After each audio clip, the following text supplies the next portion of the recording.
தொடரட்டும் பல்லாண்டு என்கிற வகையில் திராவிட மாநில அரசினுடைய 2021ஆம் ஆண்டு முதல் 4 ஆண்டுகள் மாண்புமிகு தமிழ்நாட்டுடைய முதலமைச்சர், நல்லாட்சி நாயகன், திராவிட நாயகன், அன்பு தலைவர் தளபதி அவர்களுடைய பல்வேறு ஆட்சியினுடைய சாதனைகளை எல்லாம் மக்களிடத்தில் எடுத்துச் சொல்வதற்காக நடைபெற்றுக் கொண்டிருக்கக்கூடிய கோவை மாநகர் மாவட்ட திராவிட முன்னேற்ற கழகத்தின் சார்பிலே நடைபெறுகின்ற இந்த சாதனை விளக்க பொதுக்கூட்டத்திலே வரவேற்புரை நிகழ்த்தி இருக்கக்கூடிய தலைமை செயற்குழு உறுப்பினர் என்னுடைய அன்பிற்கினிய தம்பி வே பாலசுப்ரமணியன் அவர்களே, இந்த கூட்டத்திலே கலந்து கொண்டு நகைச்சுவையோடு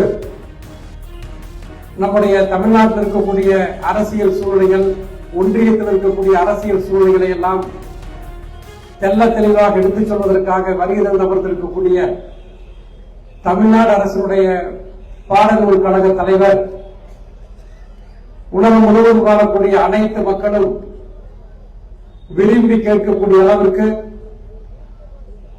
தமிழுடைய கலை இலக்கியம் சார்ந்த மிகச்சிறந்த உரையினை நிகழ்த்தி வருகின்ற நம்முடைய தலைவருடைய இதயத்தில் இடம் பிடித்திருக்கக்கூடிய அன்பிற்குரிய அண்ணன் திண்டுக்கல்லை லியோனி அவர்களே, முன்னிலை வைத்துக் கொண்டிருக்கக்கூடிய மாவட்ட கழகத்தினுடைய நிர்வாகிகள் அன்பிற்கினிய சகோதரர் கோட்டை அப்பாஸ் அவர்களே, தளபதி இளங்கோ அவர்களே, கல்பனா செந்தில் அவர்களே, SMP முருகன் அவர்களே, இந்த பகுதி கழகத்தினுடைய செயலாளர், மிகச்சிறந்த செயல் வீரர் என்னுடைய அன்பிற்கினிய தம்பி மா நாகராஜ் அவர்களே, எனக்கு முன்னர் உரையாற்றி விடைபெற்று அமர்ந்திருக்கக்கூடிய தலைமை கழகத்தினுடைய சொற்பொழிவாளர், தொலைக்காட்சி புகழ் அன்பிற்கினி அக்கா ஆண்டாள் பிரியதர்சினி அவர்களே,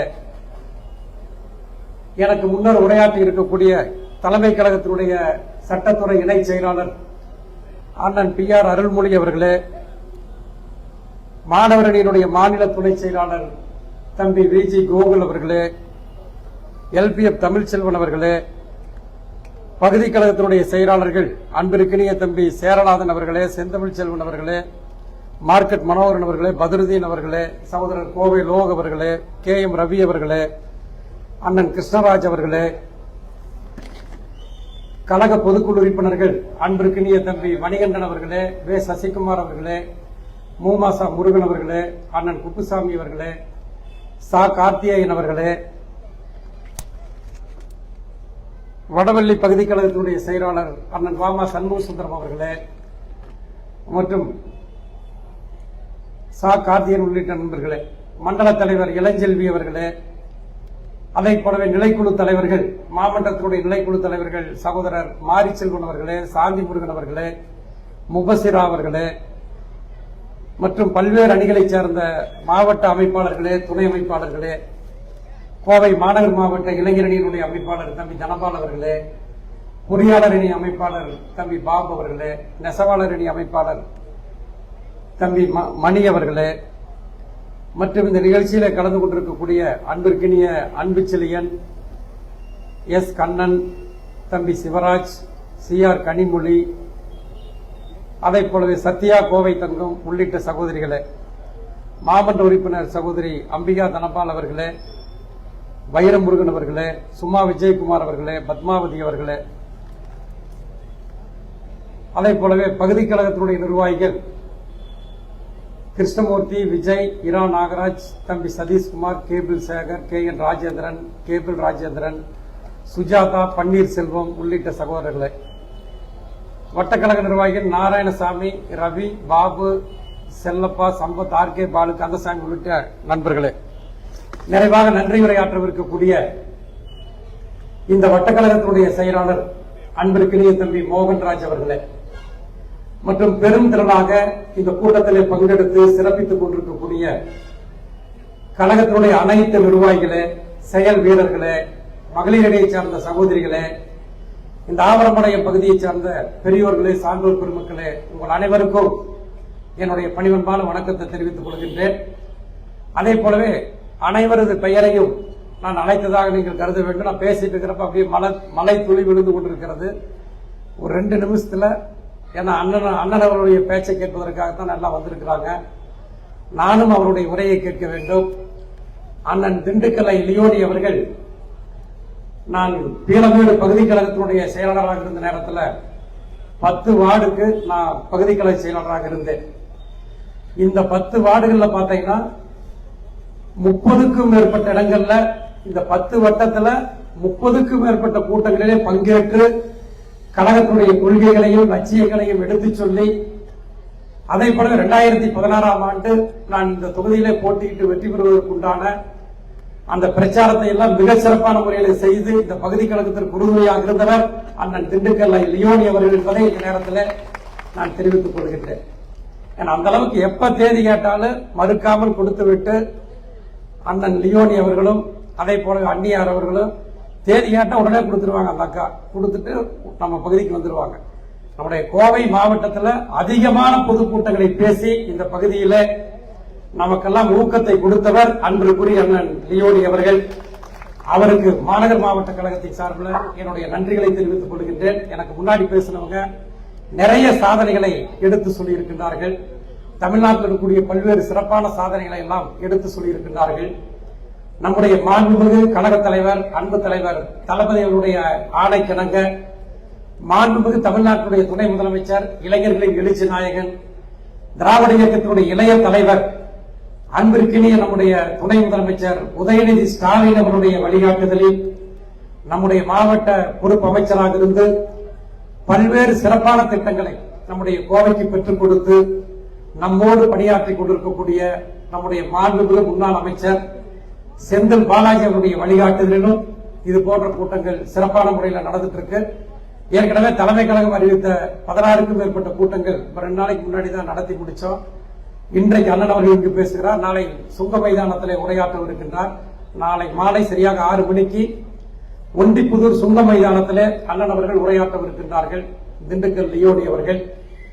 அதே போல அதை அடுத்து 17ஆம் தேதி காலை 8 மணியிலிருந்து மதியம் 1 மணி வரை வரதராஜபுரம் சாய் விவேகா மகால்ல மாண்புமிகு கழக தலைவர், அன்பு தலைவர் தளபதி அவருடைய பிறந்தநாள் விழாவை முன்னிட்டு தளபதி ரத்த தான இயக்கத்தின் சார்பிலும் மாநகர் மாவட்ட கழகத்தின் சார்பிலும் கோவை அரசு மருத்துவமனைக்கு ரத்த தானம் வழங்கக்கூடிய அந்த முகாம் நடைபெறவிருக்கிறது.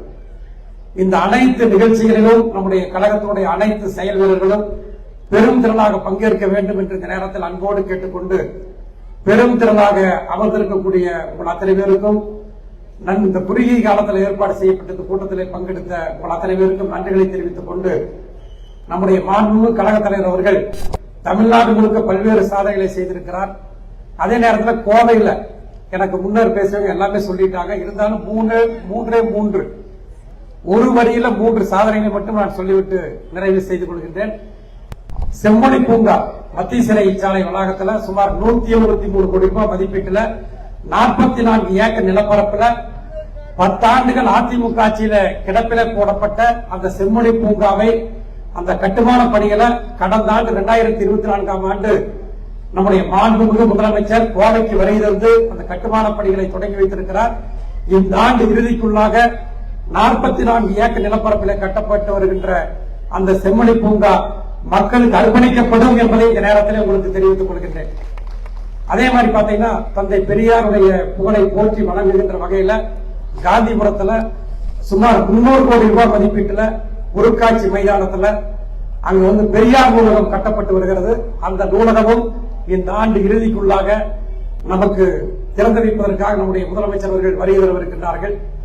இவைகளுக்கெல்லாம் முத்தாய்ப்பு வைப்பதை போல இருக்கக்கூடிய விளையாட்டு வீரர்களுக்கு ஊக்கப்படுத்துகின்ற வகையில, உலகமே கோவையை திரும்பி பார்க்கின்ற வகையில இதே சிங்கானூர் தொகுதியில் சர்வதேச கிரிக்கெட் மைதானம் அமைக்கப்படும் என்று நம்முடைய மாண்புமிகு முதலமைச்சர் அவர்களும் துணை முதலமைச்சர் அவர்களும் அறிவித்து அதற்குண்டான அடிப்படை பணிகள் சிங்கானூர், ஒண்டிப்புதூர் திறந்தவெளி சிறைச்சாலை மைதானம் 20 ஏக்கர் நிலப்பரப்புல விரைவில் கட்டப்படும் என்பதை இந்த நேரத்தில் அன்போடு தெரிவித்துக் கொண்டு, வேறொரு சந்தர்ப்பத்தில் உங்களிடத்தில் நான் உரையாற்றுகிறேன் என்பதை இந்த நேரத்தில் அன்போடு தெரிவித்துக் கொண்டு, இந்த குறுகிய காலத்தில் இந்த கூட்டத்தினை மிகச்சிறப்பான முறையில் ஏற்பாடு செய்வதற்கு உறுதுணையாக இருந்த தம்பி பகுதி செயலாளர் நாகராஜ் அவர்களுக்கும், அதே போலவே வட்ட செயலாளர் மோகன்ராஜ் உள்ளிட்ட கேபிள் சேகர், அதே மாதிரி இருக்கக்கூடிய சதீஷ் உள்ளிட்ட அனைத்து நிர்வாகிகளுக்கும் நன்றிகளை தெரிவித்து அண்ணன் லியோனி அவர்களுக்கு வழிவிட்டு நிறைவு செய்கின்ற நன்றி வணக்கம்.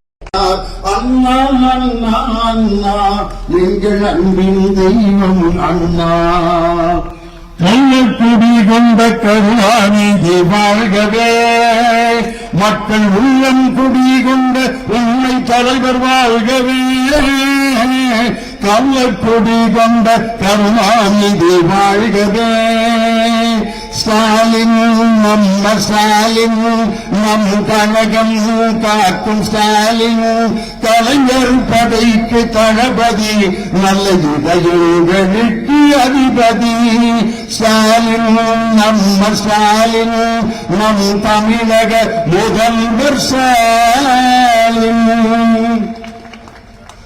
அவசரப்பட்டு கையெழுத்தினாங்க. இன்னும் ஒரு பாட்டு இருக்கு.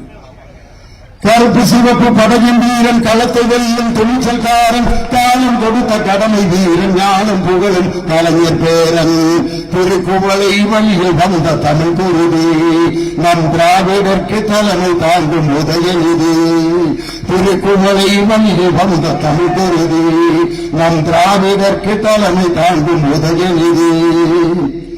வரலாற்று சிறப்புமிக்க கோவை மாநகர் மாவட்ட திராவிட முன்னேற்ற கழகத்தின் சார்பாக நாடு போற்றும் 4 ஆண்டு தொடரட்டும் இது பல்லாண்டு என்ற சாதனை விளக்க பொதுக்கூட்டத்திற்கு வரவேற்புரை ஆற்றி சிறப்பு செய்திருக்கின்ற தலைமை செயற்குழு உறுப்பினர் பாலசுப்ரமணியம், மாவட்ட துணை செயலாளர் கோட்டை அப்பாஸ் மற்றும் தளபதி இளங்கோ, கல்பனா செந்தில், எஸ்எம்பி முருகன், மா நாகராஜ் உள்ளிட்ட எல்லோருக்கும் என்னுடைய வணக்கத்தை சொல்லி, இந்நிகழ்ச்சியை எனக்கு முன்னால் உரையாற்றிய பேரறிஞர் அண்ணாவால் பெயர் சூட்டப்பட்ட எங்கள் அன்பு சகோதரர் இளஞ்செல்வி அவர்களுக்கும், இளஞ்செல்வி கார்த்திக் அவர்களுக்கும், தற்செயலாக வரும் மாபெரும் அழையா விருந்தாளியாக இங்கு வந்து மிக அருமையாக உரையாற்றிய எங்கள் அன்பிற்கும் பாசத்திற்கும் உரிய தலைமை கழகத்தின் சொற்பொழிவாளரும் ஊடகவியலாளரும் மிக சிறந்த கவிஞருமான முன்னாள் வானொலி நிலையத்தின் இயக்குநருமான அருமை சகோதரி கவிஞர் ஆண்டாள் பெரியதர்ஷினி உள்ளிட்ட எல்லோருக்கும் என்னுடைய வணக்கத்தை சொல்லி, ஏற்கனவே சொட்டு சொட்டா மழை பெஞ்சிட்டு இருக்கு. வயசான பெரியவங்க எல்லாம் இந்த அம்மா தான் பாக்குது, இவன் டிவியிலே 1.5 மணி நேரம் பேசுவானே, இந்த ஆளு எப்பப்பா பேசி முடிக்கிறது, நம்ம எல்லாம் வீட்டுக்கு போறோம் அப்படின்னு நினைப்பாங்கன்னு பார்த்தேன். ஆனா இந்த நரச்சதள அம்மாக்கெல்லாம் வாயில பல்லே இல்ல, என்ன சந்தோஷமான சிரிப்பு. இந்த மகிழ்ச்சி நம் திராவிட மாடல் முதலமைச்சருடைய ஆட்சியில் தான் சகோதரிகளும் தாய்மார்களும் இன்னைக்கு மகிழ்ச்சியா இருக்கிறாங்க. அந்த மகிழ்ச்சி இன்னைக்கு கண்கொள்ளா காட்சியாக இன்னைக்கு நம்ம பார்த்துட்டு இருக்கோம். இந்த நிகழ்ச்சிக்கு தலைமை தாங்கி நடத்தி கொண்டிருக்கக்கூடிய என் அன்பிற்கும் பாசத்திற்கும் உரிய பீளமேடு பகுதி செயலாளராக தன் வாழ்க்கையை தொடங்கி வெறும் கட்சி பணி மட்டுமல்ல சமுதாய பணியிலும் தன்னை இணைத்துக் கொண்ட ஒரு அருமையான மனிதர் என் அன்பு சகோதரர் கார்த்திக். 1986ஆம் ஆண்டு மொழி போராட்டத்தில், சட்ட நகை எரிப்பு போராட்டத்தில் பங்கேற்று சிறை சென்ற ஒரு தியாகிதான் என் அன்பு சகோதரர் கார்த்திக் அவர்கள். அன்று தொடங்கி இன்று வரை கழகத்திற்காக உழைப்பை மட்டுமே செலுத்திக் கொண்டிருக்கக்கூடிய ஒரு அருமையான சகோதரர். அவருடைய பேரு கார்த்திக் முருகன். முருகன்னாலே என்ன அர்த்தம் அப்படின்னா, சூரனை சம்ஹாரம் செய்யக்கூடிய ஒரு கடவுள் தான் முருகன். 10 தொகுதிகளிலும் சூரனாக விளங்கிக் கொண்டிருக்கக்கூடிய அதிமுகவை சம்ஹாரம் செய்து அனைத்து தொகுதிகளிலும் வெற்றி பெறப் போகின்ற ஒரு முருகனின் பெயரை தாங்கி இருக்கும் என் அன்பு சகோதரர் கார்த்திக் அவர்களுடைய உழைப்பு 2026 மாபெரும் வெற்றியை எங்கள் தளபதி மு.க. ஸ்டாலின் அவர்களுக்கு தரும் என்ற வாழ்த்துக்களை இந்த நேரத்திலே சொல்லி, கோயம்புத்தூர் அப்படின்னு சொன்னாலே ஒரு அழகான நகரம். கவிஞர் வாலி பூவா தலையாங்கிற படத்தில் ஒரு பாட்டு எழுதியிருப்பார். பொதிகை நகரில் புறப்படும் தெங்கள் இளையவளேவும் நடையழகு, புதுவை நகரின் புரட்சி கவியில் குதிலோசையும் வாய்மொழியோ, கோவையில் விளையும் பருத்தியில் வளரும் நூலிலைதான் இடையழகோ, குமரியில் காணும் கதிரவன் உதயம் குலமகளேவும் வடிவழகோ, இமையாவும் ஒன்றாய் போடும் உன்னை தமிழகம் என்றேனே. ஒரு பெண்ணை தமிழகம் அப்படின்னு கவிஞர் வாலி பாடும்போது, கோவை நகரில் பருத்தியில் விளையும் நூலிலைதான் உன் இடையழகோன்னாரு. இந்த கோயம்புத்தூருக்கு என்ன ஒரு பெரிய சிறப்புன்னா, உலகத்திலே இரண்டாவது சுத்தமான சுவையான குடிநீர் கிடைக்கும் இடம், சிறுவாணி குடிநீரை பெற்றிருக்கக்கூடிய அருமையான இடம் இந்த கோவை நகரம். அந்த சிறுவாணி தண்ணீர் கொண்டு வந்தது யார் தெரியுமா? ஆர்எஸ் புரம் என்று நம்ம எல்லாரும் கூப்பிடுறோமே, அந்த ஆர்எஸ் புரம்னா என்னன்னு கோயம்புத்தூர்காரங்க நிறைய பேருக்கு தெரியுமா தெரியாதான்னு தெரியல. ஆர்எஸ் என்றால் ரத்தின சபாபதி. அந்த ரத்தின சபாபதி யார் என்றால், நீதி கட்சியின் தலைவர்களில் ஒருவர், திராவிட முன்னேற்ற கழகத்தின் முன்னணி இயக்கமான நீதி கட்சியின் தலைவர்களில் ஒருவர் தான் ரத்தின சபாபதி. அவருடைய பெயரில் இயங்கிக் கொண்டு இருக்கக்கூடிய அந்த ஊர் தான் ஆர்எஸ் புரம். அந்த ரத்தின சபாபதிங்கிறவர் நீதி கட்சியை சேர்ந்தவருங்கிறது நமக்கெல்லாம் தெரியக்கூடாதுங்கிறதுக்காக ரத்தின சபாபதிங்கிற பெயரை சுருக்கி ஆர்எஸ் புரம் அப்படின்னு மாத்திட்டான். அதே மாதிரி சென்னையில டி நகர் அப்படின்னு சொல்றாங்களே, அங்க எல்லாரும் டீ குடிக்கிற கடைய நகராது. டி நகர்னா டி நகர் காப்பி நகர் இல்ல. டி நகர் என்றால் தியாகராய நகர். அந்த தியாகராயர் என்பவர் தான் முதலில் அவர் முதலமைச்சர் அமைச்சராக இருந்த பொழுது சென்னையில் சத்துணவு வழங்கிய நீதி கட்சியின் ஒரு அமைச்சர் தியாகராயர் என்றவர். அவர் பேர்ல டி நகர். தியாகராயர்ங்கிற பேரை நம்ம உச்சரிக்க கூடாதுன்னு டி நகர்னு மாத்திட்டான். ரத்ன சபாபதிங்கிற பேரை நம்ம உச்சரிக்க கூடாதுன்னு ஆர்எஸ் புரம்னு சுருக்கமா மாத்திட்டான். பெரியார் நடத்திய விடுதலை குடியரசு நாளிதழுக்கு மாதம் 300 ரூபாய், அதாவது அன்னைக்கு தங்கம் ஒரு பவுன் 5 ரூபாய்க்கு வித்த காலத்தில் 300 ரூபாய் குடியரசு இதழுக்காக கொடுத்த ஆர்.கே. சண்முகம் அவர்கள் பிறந்து வளர்ந்த ஊரும் இந்த அருமையான கோயம்புத்தூர் தான். அந்த கோயம்புத்தூருடைய அந்த அழகான தமிழ் இருக்கு பாத்தீங்களா? யானுங்க நீங்க இந்த அம்மா வாங்கிட்டு போச்சுங்க, அதுக்கு என்ன வேதனையாப்பா. இந்த கோயம்புத்தூருடைய தமிழ் பாத்தீங்கன்னா ரொம்ப அற்புதமான தமிழ். எங்க மதுரையில பாத்தீங்கன்னா present tense, past tense, future tense மூணையும் சேர்த்து ஒரே டென்ஸ்ல பேசுவான். மாமா கல்யாணத்துக்கு வர்றியா அப்படின்னா வர்றீங்கன்னா, அல்லது வந்தீங்கன்னா, அல்லது வரப்போறீங்கன்னா, அல்லது வரமாட்டீங்கன்னா. ஆனா மதுரைக்காரன மாமா கல்யாணத்துக்கு வருவியா, வருவோம்ல அப்படின்னா. வருவோம்ல என்னன்னா அவன் வருவானா வரமாட்டானா வந்துட்டானா தெரியாது. இது மதுரை தமிழ். நெல்லையில ஒரு தமிழ் பேசுவாங்க, என்னலே சொல்லுத சைக்கிள் எடுத்து சமட்டில ஒழுங்க, கையில எடுல குடுக்கணும், சமட்டி வாழை அப்படிம்பாங்க. இது சென்னை, இது நெல்லை. சென்னையில ஒரு தமிழ் பேசுவான், நான் கட்சிக்காரில் வத்தல கேட்டான்னு பாத்துக்க வந்துட்டு இருக்கிறியா, நான் பண்ணின்னு இருக்கிறேன் வாத்தாரா, நான் துணியா நீங்க என்ன தமிழ் தான் பேசுறாங்களா இல்லையான்னு கூட தெரியாது சென்னையில. தஞ்சாவூர்ல பாத்தீங்கன்னா வருவாவோ போவாவோ சொல்லுவாவோ வந்திருப்பாவோ ஓம்பாங்க. ஏன்னா வெத்தலை போட்டு அது இந்த மலிஞ்சிட கூடாதுங்கிறதுக்காக வருவாவோ போவாவோ சொல்லுவாவோ. தஞ்சாவூர்ல இப்படி ஒவ்வொரு மாவட்டத்துக்கும் ஒரு தமிழ் இருக்கு. ஆனால் கோவை மாவட்டத்தினுடைய தமிழ் தான் உலக தமிழ் வழக்கிலேயே மரியாதையான தமிழ். கோவை வழக்கு தமிழ் தான். ஏனுங்க நீங்க சோதி போட்டு போங்க, சாப்பிட்டு போட்டு போங்க, அம்மனி வந்துச்சுங்க பார்த்து போட்டு போனவங்க அப்படின்ட்டு ஒரு மரியாதையான அழகான தமிழ் இந்த கோவை மாவட்டத்தினுடைய தமிழ் தான். அந்த கோவை மாநகர மாவட்டத்தில் இப்படி ஒரு சாதனை விளக்க பொதுக்கூட்டம். ஏன் நம்ம தலைவருக்கு இப்படி ஒரு சாதனை விளக்க பொதுக்கூட்டம்? அவர் எப்படிப்பட்ட தலைவர்? இன்னைக்கு நம்ம சகோதரிகள்ட்ட ஒரு கேள்வி கேட்கிறேன். நம்ம ஆண்டாள் பிரியதர்சினி அம்மா சொன்னாங்க, இந்த 5 விரலுக்கு விளக்கம் சொன்னாங்க. இந்த 5 விரலையும் இப்படி ஒன்னா சேர்த்து வச்சீங்கன்னா ஒன்னொன்னு ஒரு உயரத்தில் இருக்கும். ஒரு வயசான தாத்தாட்ட அவங்க மகன்கள்லாம் போய் சாக போறீங்களப்பா, ஏதாவது எங்களுக்கு ஒரு விஷயத்தை சொல்லிட்டு சாகுங்கன்னாங்க. பெரியவரால பேச முடியல. பேசாத அந்த பெரியவர் ஒரு ஆக்ஷன் மட்டும் காமிச்சாரு. இப்படி காமிச்சாரு, அப்புறம் இப்படி காமிச்சாரு, அப்புறம் இப்படி காமிச்சாரு, இப்படின்னாரு. கையை எடுத்துக்கிட்டாரு. என்னடா சொன்னாரு அப்பா? முதல்ல இப்படி காமிச்சாரு, அப்புறம் இப்படி காமிச்சாரு, அப்புறம் இப்படி காமிச்சு இப்படி ஆட்டினாரு. என்னன்னே புரியலடான்னு பக்கத்தில் இருக்க பெரியவர் சொன்னாரு, டேய் விரல்கள்லாம் இப்படி சேர்ந்து இருக்கிறப்போ ஒன்னொன்னு ஒரு உயரமா இருக்குண்டா. நீங்கள் பணிவோடு நடந்து கொண்டீர்கள் என்றால் எல்லோரும் சமமாக மாறிடுவீங்கடா.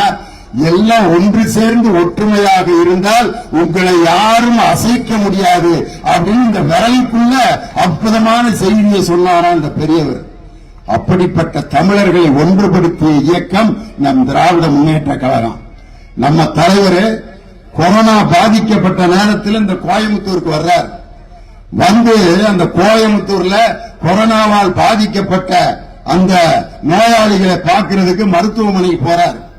அப்ப டாக்டர்கள்லாம் சொல்றாங்க, ஐயா போகாதீங்கய்யா, உங்களுக்கு கொரோனா வந்தாலும் வந்துடும், வேணாம், நீங்கெல்லாம் எப்படி போறீங்க நோயாளிகளை பார்க்கறதுக்குன்னு கேட்கிறார்.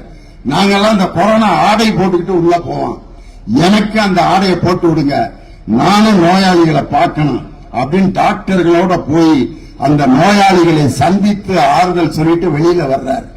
அப்ப பத்திரிகைக்காரங்க கேட்கிறாங்க, இந்த கோயம்புத்தூர் மாவட்டத்தில் ஒரு தொகுதியில கூட உங்களுக்கு ஓட்டு போடலையே, இந்த மக்களை போய் இப்படி உயிரை பணியம் வச்சு நீங்க பார்க்கணுமா அப்படின்னு ஒரு பத்திரிகைக்காரன் கேட்கிறான். அப்ப என் தலைவர் சொன்னாரு, ஓட்டு போட்டவர்களுக்கு மட்டும் நான் முதலமைச்சர் அல்ல, ஓட்டு போடாதவர்களுக்கும் நான் தான் முதலமைச்சர். நான் வழங்குகின்ற திட்டங்கள் அனைத்தும் எனக்கு ஓட்டு போட்டவர்களுக்கு மட்டுமல்ல, எனக்கு ஓட்டு போடாதவர்களும் அதில் பயனடைய வேண்டும் என்பதற்காகத்தான் முதலமைச்சரான முதல்ல கையெழுத்து போட்ட திட்டம் விடியல் பயணம் என்ற பெண்களுடைய அந்த இலவச பயணத்தின் திட்டத்தில் தான் முதல்ல கையெழுத்து போட்டார். அந்த இலவச பயணம் என்ன சந்தோஷமா போறாங்கய்யா பெண்கள்லாம். அதுல பாத்தீங்கன்னா ஒரு 5 வருஷத்துக்கு முன்னாடிலாம் ஒரு அம்மா வீட்டுல ஒரு ஆம்பளை வர்றேன், கல்யாணத்துக்கு நான் மட்டும் போயிட்டு வர்றேன், நீ எங்க அம்மாலாம் வீட்டுல சோறாக்கிட்டு பேசாம இருக்கணும், கல்யாணத்துக்கு நான் மட்டும் போயிட்டு வரேன்ட்டு அவரு ஆம்பளை பந்தாவா பட்டு வெட்டிக்கு பட்டு வேஷ்டிக்கு பட்டு சட்டை போட்டு பந்தாவா போனான். இப்ப எப்படி மாறிடுச்சு தெரியுமா? அதே வீட்டுல கல்யாணத்துக்கு நான் போகல, நீங்க 2 பேரும் போயிட்டு வாங்க. ஏன் மாமா அப்படிங்கிறது, நான் போனா டிக்கெட் கேட்கிறாங்க, நீங்க 2 பேரும் போனா ஃப்ரீயா போலாம், கல்யாணத்துக்கு நீங்க 2 பேரும் போயிட்டு அந்த டிக்கெட் காசையும் இன்னும் கொஞ்சம் காசையும் சேர்த்து மொய் வச்சுட்டு வந்திருக்க. தான் போக வேண்டிய கல்யாணத்திற்கு தன் அம்மாவையும் மனைவியையும் அனுப்பி வைக்கக்கூடிய அந்த கம்பீரமான திட்டத்தை அறிமுகம் செய்தவர் எங்கள் தலைவர் தளபதி மு.க. ஸ்டாலின். எப்படிப்பட்ட சாதனை! இன்னைக்கு எடப்பாடி பழனிசாமி ஐயா சொல்றாரு, திமுக என்ன சாதனையை சாதித்தது, அவர் என்ன திட்டங்களை தீட்டினார், 4 ஆண்டுகள் ஒன்றுமே செய்யல. ஐயா எடப்பாடி பழனிசாமி அவர்களே, கடப்பாறையை முழுங்கிருக்கீங்க.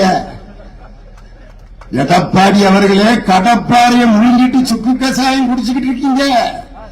என்னைக்கு இருந்தாலும் அது வயிற்றை கிழிச்சுக்கிட்டு வெளியே வரும் மிஸ்டர் பழனிசாமி, இந்த கோயம்புத்தூர்ல உங்களை எச்சரிக்கிறேன். காரணம் என்னன்னா, அவர் இன்னைக்கு திமுக ஆட்சி ஒண்ணுமே செய்யலன்னு சொல்லிட்டு இருக்காரு.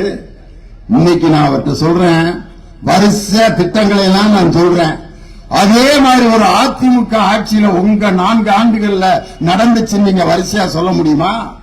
விடியல் பயணத்தினால் கிட்டத்தட்ட 800 கோடி பெண்கள் பயணத்தை 800 கோடி பயணத்தை செய்திருக்கிறார்கள், மாதம் 800 ரூபாய் சேமிக்கிறார்கள். அதே மாதிரி மகளிர் உரிமை தொகை 1,19,00,000 பேருக்கு மாதம் மாதம் வழங்கப்படுகிறது. மீதி இருப்பவர்களுக்கு இன்னும் 2 மாதங்களில் தலைவர் பிறந்தநாள் அன்று மீதமுள்ளவர்களுக்கும் வழங்கப்படும். 2வது திட்டமா? 3வது திட்டம், அரசு பள்ளியில் படித்த மாணவிகளுக்கு மாதம் 1000 ரூபாய் வழங்கும் புதுமை பெண் திட்டம். அரசு பள்ளியில் படித்த மாணவர்களுக்கு மாதம் 1000 ரூபாய் வழங்கும் தமிழ் புதல்வன் திட்டம். +2 படித்த மாணவர்கள் அடுத்து பெரிய வகுப்புகளில் படிப்பதற்கு எதை தேர்ந்தெடுக்கலாம் என்று அவர்களுக்கு பொருளாதார கஷ்டம் ஏற்பட்டால் அதை தீர்த்து வைக்கக்கூடிய நான் முதல்வன் திட்டம். ரோட்ல ஆக்சிடென்ட் ஆகி நம்மளை யாரா தூக்குவான்ட்டு அனாதையாக செத்து கிடந்தவர்களை காப்பாற்றுகின்ற எண்ணுயிர் காப்போம் 48 என்ற திட்டத்தில் கிட்டத்தட்ட 3,45,000 உயிர்களை காப்பாற்றிய தலைவர் நம் தளபதி மு.க. ஸ்டாலின். மக்களை தேடி மருத்துவம் என்ற திட்டத்தின் மூலம் 3 கோடி மக்களுடைய நோய்களை கண்டுபிடித்து அவர்கள் உயிரை காப்பாற்றியவர் நம் தளபதி மு.க. ஸ்டாலின். அதுபோல இன்னும் வரிசையா திட்டம். மாணவிகளுக்கு மாவட்டந்தோறும் தோழி என்ற விடுதிகள் கட்டி இருக்கிறார். ஆதரவற்ற குழந்தைகளுக்கு மாதம் 2000 ரூபாய் 18 வயது வரை தரப்படும் என்ற திட்டத்தை அறிவித்திருக்கிறார். எல்லா பள்ளிகளிலும் அருமையான ஸ்மார்ட் கிளாஸ், மிகப்பெரிய லேப் எல்லாம் இன்னைக்கு கொண்டு வந்து நவீன வகுப்பறைகளும் நவீன கட்டிடங்களும் பள்ளி கல்வித்துறையில் கட்டப்பட்டு இன்று இந்தியாவிலேயே பள்ளி கல்வித்துறை, தமிழகத்தின் பள்ளி கல்வித்துறை தான் முதல் இடத்தில் இருக்கிறது என்ற சாதனையை கொண்டு வந்திருக்கார் எடப்பாடி பழனிசாமியால. இப்ப அதை சொல்ல முடியுமா? அண்ணே கடப்பாறையை முழுங்கிருக்கீங்கண்ணே. நான் இது எதுக்கு சொல்றேன்னா, நேத்து வந்துச்சு பாத்தீங்களா ஒரு தீர்ப்பு, அதுதான் எடப்பாடி விழுங்கி அந்த கடப்பாறை வயிற்றை கிழித்துக் கொண்டு இன்னைக்கு வந்திருக்கு. அவன் சொல்றாரியா, நான் சிபிஐக்கு உத்தரவிட்டதால் தான் இந்த தீர்ப்பு வந்தது. நான் அந்த வார்த்தையை இதுவரைக்கும் மேடையில் சொன்னதில்லை. மரியாதைக்குரிய எதிர்க்கட்சி தலைவர் எடப்பாடி பழனிசாமி அவர்களை சொல்லுகிறேன், இன்னைக்கு இந்த வார்த்தையை சொல்வதற்கு உங்களுக்கு கூச்சமா இல்ல, வெட்கமா இல்ல? உண்மையிலே வாய் அறிவிருப்பா இல்லையா? நீங்க எல்லாம் கூச்சத்துக்கு வெக்கத்துக்கும் பயப்படாதவருங்கிறத எப்ப நம்ம பார்த்தோம்? டிவி முழுவதும் உலகம் முழுவதும் பார்த்தாங்களே ஐயா. யாரு? திண்டுக்கல் சீனிவாசன், ஓ பன்னீர்செல்வம், சசிகலா அம்மையார் 3 பேர் உட்கார்ந்து இருக்க இடத்துல திடீர்னு திண்டுக்கல் சீனிவாசன் அப்படின்னு காலுக்கு அடியில ஏதோ பாம்பு வந்துருச்சுன்னு மிரள்றாரு. யாரு? பாம்பு வரல, ஐயா வந்துகிட்டு இருக்காரு காலுக்கு அடியில, சக்கிரி சக்கிரி சக்கிரி. அதுக்கு அடுத்து ஓ பன்னீர்செல்வம் வேட்டி அப்படின்னு, வேட்டி எல்லாம் ஒருத்தர் உருகல, ஐயா வந்துகிட்டு இருக்காரு, வணக்கம் சொல்ல வந்துகிட்டு இருக்காரு. யாருக்கு வணக்கம் சொல்ல வந்தார்? சசிகலா அம்மையாரின் கால்களை பிடித்து அதன் மூலம் முதலமைச்சராகி இன்னைக்கு அந்த கால்களை பிடிச்சிட்டு வந்தோன்னு ஒரு நின்று ஒரு அழுக போட்டார் பாத்தீங்களா? ஆனந்த கண்ணீர் வடிக்கிறாராம். இது மாதிரி ஒரு துரோக கண்ணீரை நீங்க உலகத்தில் எங்கேயாவது பார்த்திருக்கீங்களா? அந்த அம்மா வஞ்சமில்லாத அம்மா தோள்பட்டையை தட்டி வைத்து மிகச் சிறந்த தொண்டன் எடப்பாடி பழனிசாமி அவருக்கு நான் முதல்வர் பதவி தருகிறேன். இவர் அப்ப அந்த வஞ்சக மனசு என்ன நினைச்சிருக்கு தெரியுமா? உங்களுக்கு வப்பம் பாருங்க ஒரு ஆப்பு, அப்ப தெரியும் பழனிசாமி யார் என்று அப்படின்னு அன்னைக்கு நினைச்சிச்சு. அந்த துரோக நெஞ்சம் 11 எம்எல்ஏக்கள் இருந்தால்தான் ஆட்சி தப்பிக்கும் என்ற நிலையில் ஓ பன்னீர்செல்வம் அவர்களின் கால்களிலே இரவு முழுவதும் விழுந்து கிடந்து அந்த 11 எம்எல்ஏக்களின் ஆதரவுடன் ஆட்சியில் தப்பித்து பிழைத்து பன்னீர்செல்வத்தின் காலில் அடுத்து விழுந்தவர் தான் எடப்பாடி பழனிசாமி. அதற்கப்புறம் 21 தொகுதிகளுக்கு இடைத்தேர்தல் நடக்குது. 9 தொகுதியில ஜெயிச்சாதான் பழனிசாமி ஆட்சி தப்பிக்கும். என்னடா செய்யறதுன்னு தேர்தல் கமிஷனருடைய காலில் விழுந்து எப்படியாவது 9 தொகுதியில எங்களை ஜெயிக்க வச்சிருங்கன்னு சொல்லி அந்த 21 தொகுதிகளிலும் 9 தொகுதியில் தான் வெற்றி பெற்றார் பழனிசாமி. மீதி தொகுதியிலும் எதிர்க்கட்சியாக இருந்த எங்கள் தளபதி மு.க. ஸ்டாலின் தான் அப்ப வெற்றி பெற்றார். அப்பையும் தோல்வியா? அப்ப யாரு காலில் விழுந்தாரு? இப்படி ஒவ்வொருவருடைய கால்களிலும் விழுந்து விழுந்து விழுந்து கடைசி அன்னைக்கு யார் காலில் வந்து விழுந்திருக்காரு தெரியுமா? உள்துறை அமைச்சர் அப்படின்னு போய் விழுந்திருக்காரு. ஆனா டெல்லிக்கு போறப்ப என்ன சொல்லிட்டு போனார் தெரியுமா? நீங்கள் எதற்காக டெல்லிக்கு போகிறீர்கள்? பத்திரிகையாரன் கேட்கிறாங்க. நான் டெல்லிக்கு எதுக்கு போறேன்னா அதிமுக அலுவலகம் வந்து கட்டிக்கிட்டு இருக்காங்க, அதை பார்க்க போறேன். பொய்யினாலும் பொய், வாழ்க்கையில பொய் சொல்றதுக்கு ஒரு அஞ்சாத ஒரு மனுஷன் அவர் ஒரு ஆள் தாயா. அதிமுக கட்டடத்தை பார்க்க போறேன்னு சொல்லிட்டு போய்கிட்டு இருக்காரு. 12 மணிக்கு டிவியில போட்டோ வந்துருச்சு. உள்துறை அமைச்சர் உள்துறை அமைச்சர் அமித்ஷா கால் மேல கால் போட்டு உட்கார்ந்து இருக்காரு. இவர் 4வது வரிசையில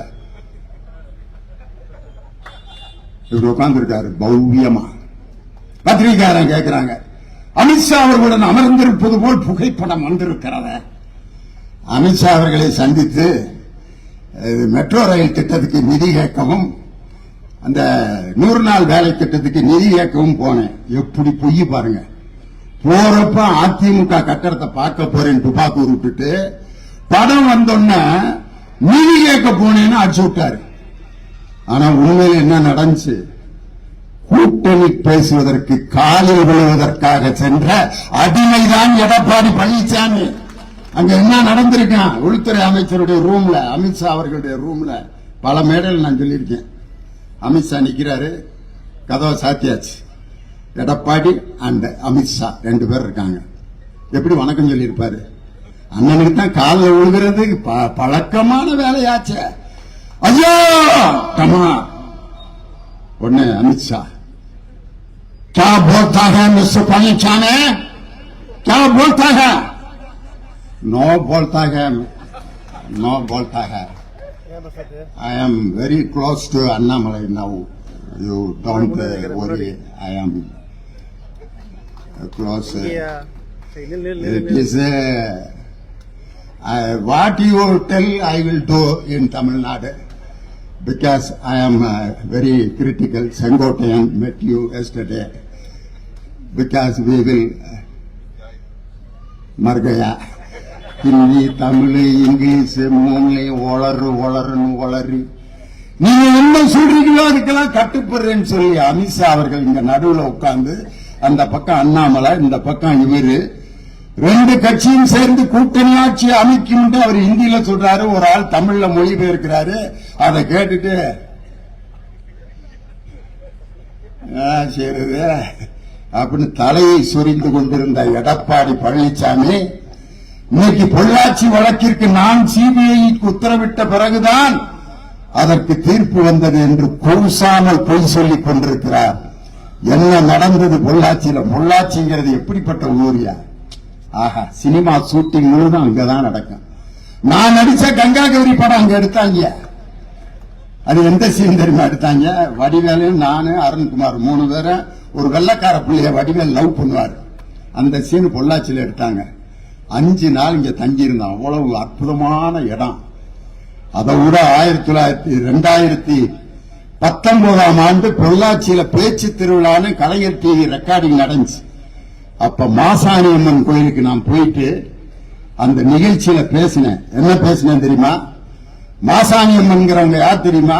அவங்களுக்கு என்ன வரலாறு தெரியுமா?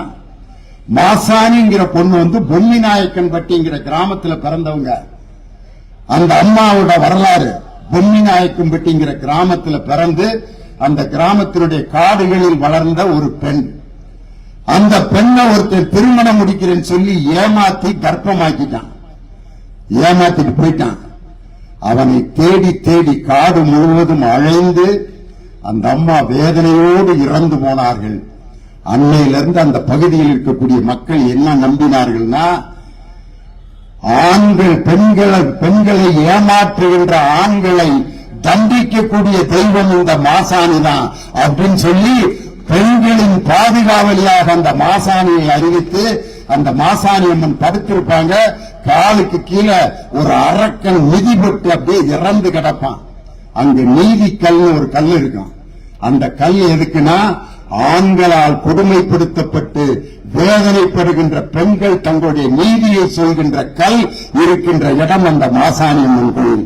அப்ப நான் சொன்னேன், இப்படிப்பட்ட மாசாணி அம்மன் கோயில் இருக்கக்கூடிய இந்த பொள்ளாச்சியில் பெண்களுக்கு பாலியல் வன்கொடுமை செய்த அந்த திருடர்களை, அந்த அரக்கர்களை இந்த மாசாணி அம்மன் 5 ஆண்டுகள் என்ன 10 ஆண்டுகள் கழித்து கூட தண்டிப்பால் அப்படின்னு அன்னைக்கு 2019 பொள்ளாச்சி மேடையில சொன்ன.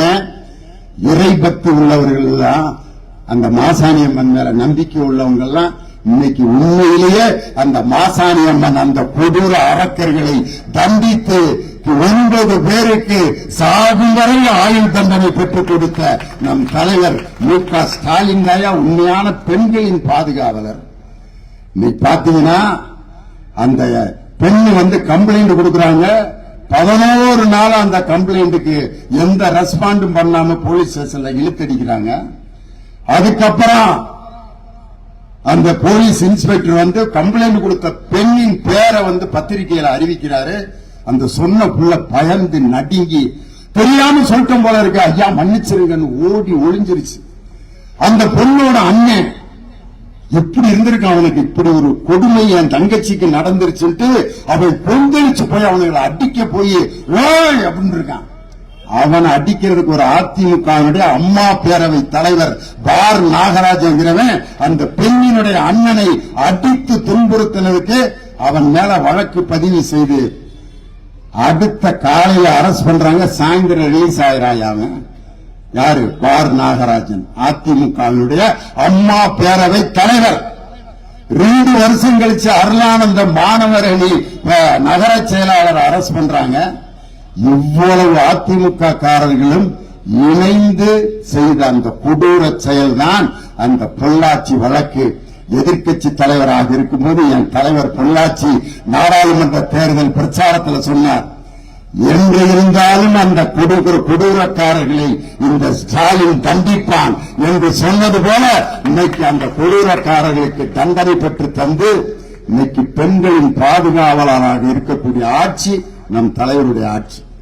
பெண்களை எப்பவுமே உயர்வு செய்கிற ஆட்சியா நம்ம ஆட்சி. இன்னைக்கு பெண்கள்லாம் பாத்தீங்கன்னா ஒரு பாட்டு, நாட்டுப்புற பாட்டு கேட்டிருப்பீங்க. குஷ்பு அம்மாவும் ஒரு டான்ஸ் மாஸ்டர் ஆடுவாங்க, பாத்திருக்கீங்களா? நாட்டுப்புற பாட்டு. ஒத்தருவா தாரே அந்த வனப்பு தட்டாரே, ஒத்துக்கிட்டு வாடி நம்ம ஓட பக்கம் போலாம். ₹1 ஓட பக்கம் கூப்பிடுறேன். அந்த பிள்ளை ₹1 பதில் என்ன சொல்றா பார் தமிழ் பொண்ணு. ₹1 வேணா, உனப்பு தட்டு வேணா, ஒதுங்கி நிக்கிற மாமா என்ன உசுப்பி விட வேணா. ரேட் இன்க்ரீஸ் பண்றான். ₹10 தாரே அந்த பதக்கம் ஜங்கிலி தாரே, 10:30 மணிக்கு மேல நீ வெத்தலை காட்டுக்கு வாடி. ₹9 கூட்டிட்டேன். ₹10 தாரேன், பதக்கம் ஜங்கிலி தாரேன், 10:30 மணிக்கு மேல வெத்தலை காட்டுக்கு வாடி. அப்பயும் அந்த பிள்ளை உன் ₹10 வேணா, உன் பதக்கம் ஜங்கிலி வேணா, பசப்பி நிக்கிற மாமா என்ன உசுப்பி விட வேணா. அப்படியே ரூபாய் இன்க்ரீஸ் பண்ணிட்டு ஃபைனல் அக்ரிமெண்ட் என்ன போடுறான் பாத்தியா? சொத்து சுகம் சாரே, சாவி கொத்து கையில தாரே, மத்தியான நேரம் நீ மாந்தோப்புக்கு வாடி. சொத்து சுகம் சாவி கொத்தெல்லாம் கொடுக்கறீல்ல, வீட்டுக்கு வாடியில கூப்பிட்டுருக்கான, இதுதான் ஆம்பளை.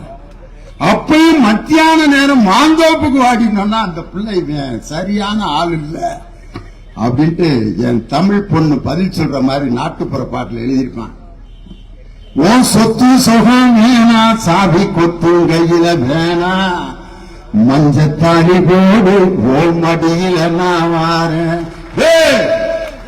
தாலிய கட்டுறான், நான் வாரண்டா. தாயா தமிழ் பொண்ணு. இன்னைக்கு அந்த தாலிங்கிறது அவங்க கழுத்துல இருக்க போய் தான் நிம்மதியா இருக்கு.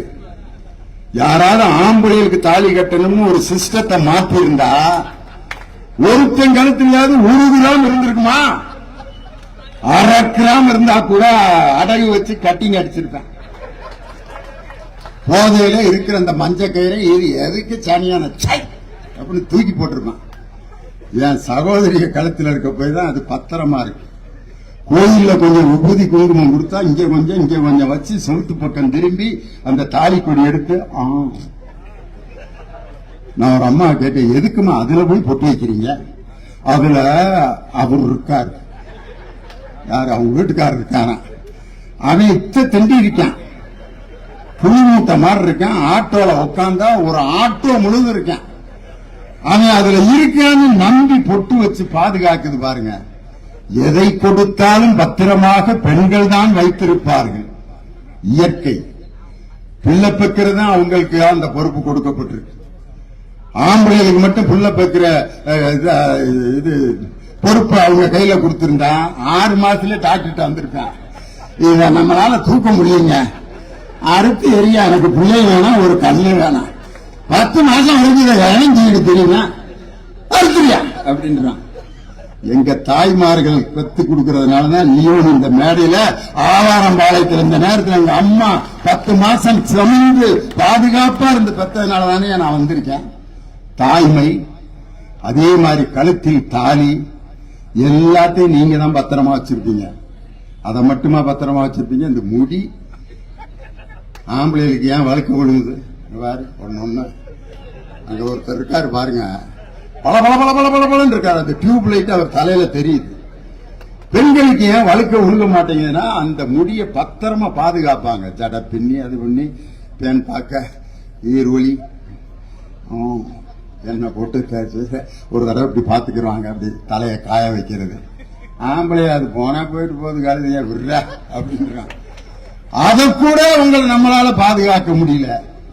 எதை கொடுத்தாலும் பத்திரமாக பாதுகாப்பார்கள் என்பதற்காகத்தான் ரேஷன் கார்டுல ஆண்கள் பெயர் மேலே இருந்தாலும் உரிமை தொகையை எங்கள் சகோதரிக்கு தலைவர் கொடுத்ததற்கு காரணம், மனப்பார மாடு கட்டி மாயவரம் ஏறு பூட்டி மயக்காட்ட உழுது போடு செல்லக்கண்ணு, புதிய ஏத்தி வண்டியிலே பொள்ளாச்சி சந்தையிலே விருதுநகர் வியாபாரிக்கு செல்லக்கண்ணு, நீயும் வித்து போட்டு பணத்தை என்ன செல்லக்கண்ணு, சேர்த்த பணத்தை சிக்கனமா செலவு பண்ண பக்குவமா அம்மா கையில கொடுத்து போடு செல்லக்கண்ணு, உங்க அம்மா கையில கொடுத்து போடு செல்லக்கண்ணு, அவங்க 600 ஆக்கு வாங்க செல்லக்கண்ணு. அம்மா கையில கொடுத்தாதான் 600 ஆகும், ஐயா கையில கொடுத்தா குவார்டர் ஆகும், ஆஃப் ஆகும், ஃபுல் ஆகும். இது தெரிஞ்சிருந்தா அந்த கலைஞர் அன்னைக்கே எழுதியிருப்பாரு மருதகாசி. இந்த 1000 ரூபாய் வாங்கிட்டு ஒரு ஆம்பளை வர்றான்னு வச்சுக்கோங்க, ஏடிஎம்ல எடுத்துட்டு வர்றாரு அல்லது பேங்க் அக்கௌண்ட்ல இருந்து எடுத்துட்டு வர்றாரு. வர்றப்ப ஒருத்தர் என்ன ஆகல, 1000 ரூபாய்க்குமே அரிசி வாங்க போற, ஒரு 250 வாங்கி உட்கார் வாங்கி திடீர்னு தமிழ்ல பேசிட்டு இருப்பேன். லேடிஸ் அண்ட் ஜென்டில்மேன் இந்த டீம் டக்கரட்டான் இன்னொரு 250 வாங்குட அப்படின்னா மிச்சர் பாயிட்டு ஊறுகாய் முட்டை. போக்குவரத்து 4 குவார்டர் ஆகி 1000 ரூபாய் காலியாகி 2 அன்றாயோட சாக்கடையில கிடக்கும். தலைவர் கொடுத்த 1000 சாக்கடையில கிடக்கும். நான் ஆண்களை குற்றம் சொல்றேன் நினைக்காதீங்க, அவங்களுடைய இயல்பு.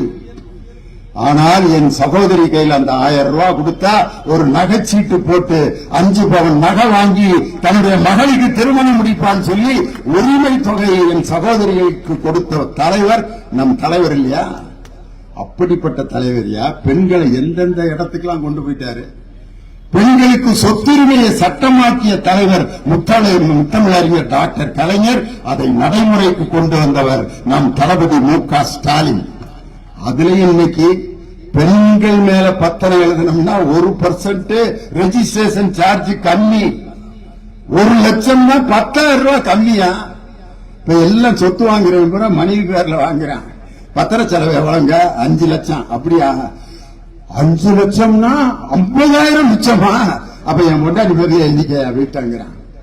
ஒரு பெண்ணுக்கு சொத்து உரிமையை வழங்கியது மட்டுமல்ல, அவங்க பேர்ல சொத்து வாங்கினா 1% ரெஜிஸ்ட்ரேஷன் சார்ஜ் கம்மிங்கிற சட்டத்தை போட்டவர் எங்கள் தளபதி மு.க. ஸ்டாலின். பொம்பளை பிள்ளைகளுக்கு முதல்ல பிறக்கிறதுக்கு உரிமை இருக்கா? ஆம்பளை பிள்ளை பிறந்தா லட்டு கொடுக்குறேன், ஜிலேபி கொடுக்குறேன். அந்த ஆம்பளை பிள்ளை பெத்த அம்மாவை சிங்க குட்டியை பெற்றிருக்கா எங்க அக்கா, சிங்க குட்டி. அது ஆம்பளை பிள்ளை எடுத்து எல்லாத்துக்கிட்டே சட்டியை விலைக்கு வேற காட்டிக்கிட்டே இருக்கேன். பையனை பத்திருக்கேன். சரி, அதுல பொம்பளை பிள்ளைய பெற்ற இன்னொரு அம்மா போத சும்மா காட்டி வெறுப்பேத்தாதிரி. ஏன் பொம்பளை பிள்ளைய பெத்தா இல்லையா? பொம்பளை பிள்ளைய பெத்த அந்த டாக்டர் திட்டான். உண்மையானதான் எனக்கு பொம்பளை பிள்ளைய பிறந்துச்சுங்கிறான். டாக்டருக்கே வெளியே போய் சொல்லாதரா, உன் குடும்பத்தை சந்தேகப்படுவாங்க. நானாடா காரணம் பொம்பளை பிள்ளை பிறந்ததுக்கு அப்படின்னு சொல்லிட்டு போறான். இந்த ஆஸ்பத்திரியில சேர்த்தாலே பொம்பளை பிள்ளை தான் பிறக்குன்னு தெரியாம கொண்டு வந்து சேர்த்துட்டாங்கிறான். பொம்பளை பிள்ளை பிறந்ததுக்கு டாக்டர் காரணமா, ஆஸ்பத்திரி காரணமா? இல்ல, உடம்புல இருக்க சயின்ஸ். ஒரு பெண்ணுக்கு பிறப்பதற்கு உரிமை இல்லாத நேரத்தில் இன்னைக்கு ஒரு பொம்பளை பிள்ளை பிறந்தா மகாலட்சுமி பிறந்திருக்கு எல்லாம் முத்தம் கொடுப்பதற்கு காரணம் எங்கள் தலைவர் தீட்டிய அந்த திட்டங்கள் தாயா. ஒரு பொம்பளை பிள்ளைக்கு தாலி சந்தோஷம், தாய்மை சந்தோஷம், அழகு அதை விட சந்தோஷம். ஒரு பொண்ணு அழகா இருக்குன்னு சொல்லி பாருங்க, ரொம்ப சந்தோஷப்படுவாங்க. அதனால சினிமாவில் இருக்கிற பாட்டை பூரா அழகு சம்பந்தமான பாட்டா இருக்கும். உன்ன நினைச்சேன் நான் ஒன்ன நினைச்சேன் என் பூர்வ ஜன்ம புண்ணியம்மா உன்ன அடைஞ்சேன் அப்படின்ட்டு அவரு. இன்னொரு பாட்டு பாத்தீங்கன்னா தொட்டால் பூ மலரும் தொடாமல் நான் மலர்ந்தேன் சுட்டால் பொன் சிவக்கும் சுடாமல் கண் சிவந்தேன் நான் பார்த்ததிலே அவள் ஒருத்தியை தான் நல்ல அழகி என்று. பெண்கள் அழகா இருக்கீங்கன்னு மட்டும் சொல்லி பாருங்க, இருக்கட்டும் அப்படின்னா இந்த அழகு அவங்களுக்கு உண்மையிலே சந்தோஷம் தான். சுமங்கலியா இருக்கிறது சந்தோஷம், தாய்மை அடைவது சந்தோஷம். இதை விட மிகப்பெரிய மகிழ்ச்சி எது தெரியுமா? ஒரு பெண்ணுக்கு படிக்காம இருக்கும் போது அந்த பெண்ணுடைய உழைப்புக்கு மரியாதை இருக்கா? ஒரு கட்டடம் கட்டுறாரு, கொத்தனார் கலவை எடுத்து அப்படி சாரத்துல ஜம்பமா உட்கார்ந்துட்டு கலவையை அப்பிக்கிட்டு இருப்பாரு. அந்த கலவை போடுற மிஷின்ல இருந்து சட்டியில் அந்த கலவையை தூக்கிட்டு சாரத்துல 5 படி வரைக்கும் ஏறி அந்த கலவையை கொண்டு வந்து கொட்டு ஒரு அம்மா. அதுக்கு என்ன பேர் வச்சிருக்கான் பாத்தியா? சொல்லுங்க. சித்தாளு. பெரியாள்னு வச்சா சம்பளம் கூட கொடுக்கணும். அன்னைக்கே தெளிவா சித்தாளுன்னு வச்சிருக்கான் பாருங்க. கொத்தனாருக்கு 2000 ரூபாய் சம்பளம், சித்தாளுக்கு 300 ரூபாய் சம்பளம். ஏன்? 10 மாடி ஏறி கொண்டு வந்து அந்த கலவையை கொட்டுற அந்த அம்மாவுக்கு 300, உட்காந்துக்கிட்டு கலவையை அப்புற கொத்தனாருக்கு 2000. ஆம்பளனா 2000, பொம்பளனா 300. அதே மாதிரி கல்யாணத்துக்கு சமையல் பண்ற மாஸ்டர் ராஜாராம் கரண்டி எப்படி தூக்கிட்டு வந்து சும்மா அப்படி கிண்டிக்கிட்டு தான் இருப்பான். வெள்ளைப்பூடு உரிக்கிறது, வெங்காயம் உரிக்கிறது, கத்திரிக்காய் அறுக்கிறது. ஒரு 15 பொம்பளை. எவ்வளவு சம்பளம்? ஒரு நாளைக்கு 300. மாஸ்டருக்கு 5000, கிண்டுறவருக்கு 5000, வெங்காயம் விடிய விடிய உரிக்கிற அம்மாவுக்கு 300. ஏன்? படிக்காத பெண்களின் உழைப்புக்கு மரியாதை இல்லை. ஆனால் பெண்கள் படித்தால் ஒரு போலீஸ் கான்ஸ்டபிள் ஆண் கான்ஸ்டபிளுக்கு எவ்வளவு சம்பளமோ அதே சம்பளம் தான் பெண் கான்ஸ்டபிளுக்கு. ஏன்? படிச்சிருக்கு அந்த அம்மா. ஒரு பெண் படித்தால் தான் பெண்ணின் படிப்புக்கு உழைப்புக்கு மரியாதை கிடைக்கும் என்று பெண்களை படிக்க வைத்த ஆட்சி எங்கள் திராவிட மாடல் ஆட்சியா? அதனாலதான் அரசு பள்ளியில் படிக்கின்ற மாணவிகளுக்கு மாசம் 1000 ரூபாய் புதுமை பெண் அப்படிங்கிற திட்டத்தை கொண்டு வந்தார். ஒரு அம்மா கோயில்ல போய் மாரியம்மன் கோயில் அழுவுது. மாரியம்மா மாரியம்மா மாரியம்மா. ஏன் மாரியம்மா அப்படியே பாக்குது. அந்த அம்மா சொல்லுது, வகுத்தறிச்சல மாரியம்மாட்ட சொல்லுது, மாரியம்மா என் பிள்ளைக்கு இன்ஜினியரிங் காலேஜில் இடம் கிடைச்சிருக்கு மாரியம்மா. இது எப்ப? 4 வருஷத்துக்கு முன்னாடி. 40,000 ரூபாய் கட்ட சொல்றாங்க. 30,000 ரூபாய் பிரட்டிட்டேன். ஒரு 10,000 ரூபாய் கை மாத்திருந்து கொடுத்தீங்கன்னா மாரியம்மா 10,000 ரூபாய். மாரியம்மா என்ன பேங்கா நடத்திக்கிட்டு இருக்கு? அதுகிட்ட ஏது 10,000 ரூபாய்? அது இப்படியே சூலாயத்தை வச்சுக்கிட்டு இப்படியே பாக்குது. அந்த அம்மா அழுதுட்டு இப்படியே மாரியம்மா முகத்தையே பார்த்துட்டு, மாரியம்மா என்ன சொல்ற மாதிரி அந்த அம்மா கேக்குது தெரியுமா? ஏன் வகுத்தறிச்ச உனக்கு தெரியாதுமா? என் முன்னாடிதான் 3 உண்டியல் வச்சிருக்கானுங்க. என் முன்னாடிதான் காசெல்லாம் கொண்டு வந்து போடுறானுங்க. என் முன்னாடிதான் உண்டியலை ஓபன் பண்றாங்க. என் முன்னாடிதான் எண்றானுங்க. என் முன்னாடிதான் எண்ணி எடுத்துட்டு போயிடுறாங்க. என் கையில இது வரைக்கும் ஒருத்தன் கூட ஒரு 5000 ரூபாய் கொடுத்துட்டு போனதில்லை. அன்னைக்கு இந்த இரும்பு சூறாயத்தோட நின்னவதான் 50 வருஷமா நான் சும்மாதான் நின்னுகிட்டு இருக்கேன். அந்த அம்மா மாரியம்மா ஓம் பொழப்பே இப்படித்தான் இருக்கா அப்படின்னு நினைச்சிட்டு வெளியில வருது. என் தலைவர் அறிவிக்கிறார், உங்கள் பெண் அரசு பள்ளியில் +2 படிச்சிருந்தா மாசம் 1000 ரூபாய் தருவான் ஸ்டாலின், உன் மகள் நீ சேர்த்திருமான்னு சொல்லி. இன்னைக்கு என் பிள்ளை இன்ஜினியரிங் படிச்சுட்டு இருக்குன்ட்டு ஒரு அம்மா விடியல் பயணத்துல பக்கத்துல போற பொண்ணு அம்மாட்ட பெருமையாக சொல்லிக் கொண்டிருக்கிறது என்றால், பெண்களுக்கு கல்வி என்ற ஆயுதத்தை கொடுத்த ஒரே தலைவர் நம் தளபதி மு.க. ஸ்டாலின் என்ற தலைவர். எத்தனையோ திட்டங்களை சொல்லிட்டே இருக்கலாம். ஒரே ஒரு திட்டம் நான் சொல்றேன். தமிழ் மொழியை பாதுகாத்தது நம் தலைவர் மு.க. ஸ்டாலின் தான். ஏன்? ஹிந்தியை நம்ம படிக்க வேணாம்னு சொல்லல. நான் தமிழ்நாடு பாடநூல் கழக தலைவரா இருக்கேன். நாங்க ஹிந்தி பாட புஸ்தகம் அடிச்சு ஹிந்திய முதல் பாடமா வச்சிருக்கிற மாணவர்களுக்கு எல்லாம் ஹிந்தி புஸ்தகம் அடிச்சு கொடுக்கிறோம். அதுக்கு பேர் மைனாரிட்டி புக்ஸ் பேரு. சென்னையில ஹிந்தி வெளி வடநாட்டுல இருந்து வந்தவனுக்கு ஹிந்தி பாடத்தை படிப்பான், அவனுக்கு புத்தகம் அடிச்சு கொடுக்கிறோம். ஹிந்தி மொழியை நம்ம வெறுக்கல, ஹிந்தியை கட்டாயம் படிக்க வேண்டும் என்ற ஹிந்தி திணிப்பைத்தான் என் தலைவர் வெறுக்கிறாரே ஒழிய ஹிந்தி என்ற மொழியை வெறுக்கலையா. தேவைப்பட்டா படிச்சுக்க வேண்டியதுதான். நம்ம போய் பாம்பேல இருக்கோம்னா ஹிந்தி படிச்சாதான் அங்க போய் இருக்க முடியும். என்எஸ் கிருஷ்ணன் பாம்பே போயிருக்காரு. அங்க போய் ஒரு ஹோட்டல்ல போய் தம்பி பால் அப்படிங்கிறாரு. சப்ளையருக்கு தமிழ் தெரியல. கியா சாப் கியா பால் கியா பால் கியா சாப் பால். இவர் பாலுங்கிறாரு, அவன் கியாங்கிறான்.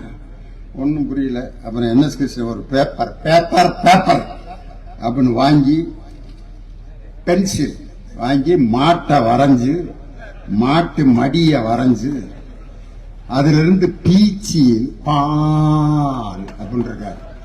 அதுக்கப்புறம் ஓ தூத் அப்படின்ட்டு 8 மணிக்கு கேட்ட பால் 12:45 வந்திருக்குது. அவரு ஏன் அவருக்கு தூத்துங்கிற வார்த்தை தெரியல. ஆனா என்எஸ் கிருஷ்ணன் வெளியில வரும்போது சொன்னாரு, நான் பால்ன்றேன், அவன் தூத்துங்கிறான். இடையில மில்க்குன்னு ஒரு வார்த்தை இருக்கு, அதை தெரியாம போச்சடா. மில்க்குன்னு சொல்லிட்டு அவன் 5 நிமிஷத்துல கொண்டு வந்திருப்பானேன்ட்டு ஆங்கிலமும் தமிழும் தெரிந்தால் இந்த உலகம் முழுவதும் நம்ம புழைச்சுக்கலாங்கிற அந்த இருமொழி கொள்கையை அந்த சின்ன சம்பவத்துல என்எஸ் கிருஷ்ணன் சொன்னார். இளையராஜா ஜூன் 7ஆம் தேதி இங்க இசை நிகழ்ச்சி நடத்த போறார். ஜூன் 7 இளையராஜா எப்படியப்பட்ட ஆளு, என்ன பாட்டு வேணாலும் பாடுவாரு. டப்பாங்குத்து பாடணுமா, மேலா அதுதான் வந்தாட்டு தேடுது ஒண்ணு ஒய்யாவோய் அது என்ன நாட்டுப்புற பாட்டா. அம்மன் கோயில் கிழக்காலே அன்னவயல் மேற்காலே நம்ம ஊரு நடுவாலே நிக்கிதடி அடியே நாட்டு ஜன நம்மளை கண்டு சொக்குதடி.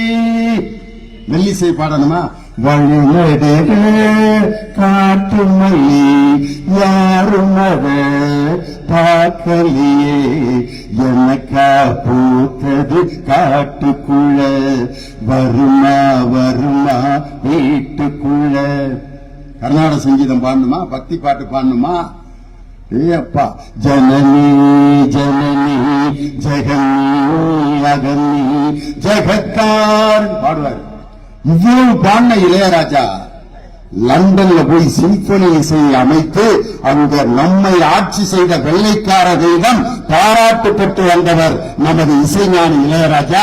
இசைஞானி இளையராஜாக்கு ஹிந்தி தெரியாது, ஆங்கிலமும் தமிழும் மட்டும் தெரிஞ்சு லண்டன்ல போய் சிம்பனி இசையாய் ஒரு ஆளால அமைக்க முடியுது அப்படின்னு சொன்னா, ஹிந்தியை நம் மீது திணித்து தமிழை ஒழிக்கக்கூடிய அந்த முயற்சியை இந்தியாவிலேயே முதலில் மொழிக்காக குரல் கொடுத்த ஒரே முதலமைச்சர் நம் தளபதி மு.க. ஸ்டாலின் தான்.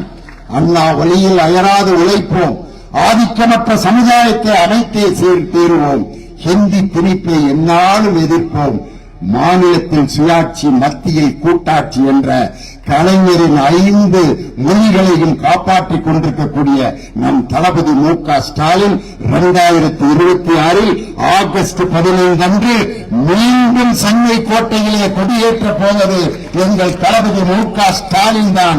அதற்கு கட்டியங்கூறும் கூட்டம் தான் இந்த ஆவாரம்பாளையத்தில் எங்கள் அருமை சகோதரர் கார்த்திக் கூட்டியிருக்கும் கூட்டம். வருகிற 2026 எங்கள் அன்பு அமைச்சர், பொறுப்பு அமைச்சர் வி. செந்தில் பாலாஜி. வி என்ற எழுத்துக்கு என்ன பொருள்? வெற்றி என்று பொருள். வெற்றியை மட்டுமே சுவைத்த எங்கள் பொறுப்பு அமைச்சர் செந்தில் பாலாஜி இன்று அமைச்சர் பதவி என்ற தோளில் இருக்கும் துண்டை அவர் கம்பியில மாட்டி விட்டிருக்காரு. வேட்டியும் சட்டையும் என்ற கொள்கை இன்னும் அவரிடம்தான் இருக்கிறது. அவருடைய முயற்சியில் கோவையில் இருக்கும் அனைத்து தொகுதிகளிலும் திராவிட முன்னேற்ற கழகம் வெற்றி பெறும், வெற்றி பெறும், வெற்றி பெறும் என்று சொல்லி உங்களிடமிருந்து விடைபெறுகிறேன். நன்றி, வணக்கம். டாக்டர் கலைஞர், டாக்டர் கலைஞர், தமிழக முதல்வர் தளபதி ஸ்டாலின், இளைய தலைவர் உதயநிதி ஸ்டாலின், துணை முதல்வர் உதயநிதி ஸ்டாலின்,